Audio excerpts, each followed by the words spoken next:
সরবরাহ বাড়ায় রাজধানীর বাজারে কমতে শুরু করেছে শীতকালীন সবজির দাম। তবে এসব সবজির দাম এখনও নাগালের মধ্যে আসেনি বলে জানিয়েছেন ক্রেতারা। এদিকে কিছুটা কমেছে পেঁয়াজ, মুরগি এবং ডিমের দাম। বিস্তারিত ক্যামেরাম্যান সাব্বিরকে নিয়ে জানাচ্ছেন শেখ সোহাগ। রাজধানীর বিভিন্ন বাজারে কমেছে পেঁয়াজ, সবজি ও মুরগির দাম। সপ্তাহের ব্যবধানে পেঁয়াজের দাম কেজিতে 10 থেকে 15 টাকা কমেছে।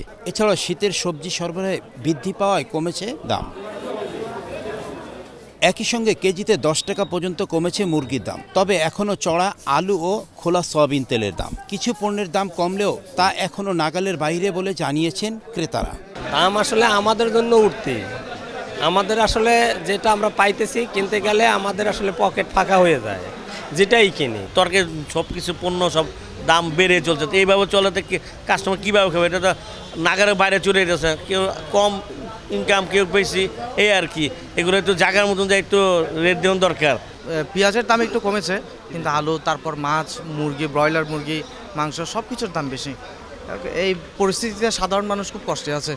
এদিকে অতিরিক্ত দামের জন্য বরাবরের মতো সিন্ডিকেটকে দায়ী করছেন বিক্রেতারা। তাল বেগুন 120, লম্বা বেগুন 80, শসা 90, পেঁপে 50 টাকা, এরকম দামে গত সপ্তাহ দাম।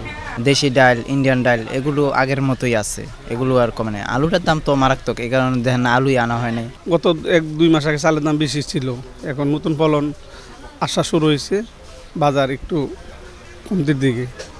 ইনশাল্লাহ আপনারা কমছে বাজার, দিনগুলো আসছে আমরা ব্যস্ত আছি। মনে করেন ডিমের 145 টাকা দর্জন। সোনালির দাম এখন 320 টাকা, 30 টাকা বেশি। গত সপ্তাহে 10-15 টাকা বাড়ছে। মাত্র শীত শুরু, তো মানে ফসলের চাপ বাড়লেই আস্তে দাম কমে যাবে। বাজারে নিত্য পণ্যের দাম সহনশীল পর্যায়ে আনতে সরকারকে আরও কঠোর পদক্ষেপ নেওয়ার আহ্বান সাধারণ ক্রেতাদের। শেখ সোহাগ, এশিয়ান টেলিভিশন, ঢাকা।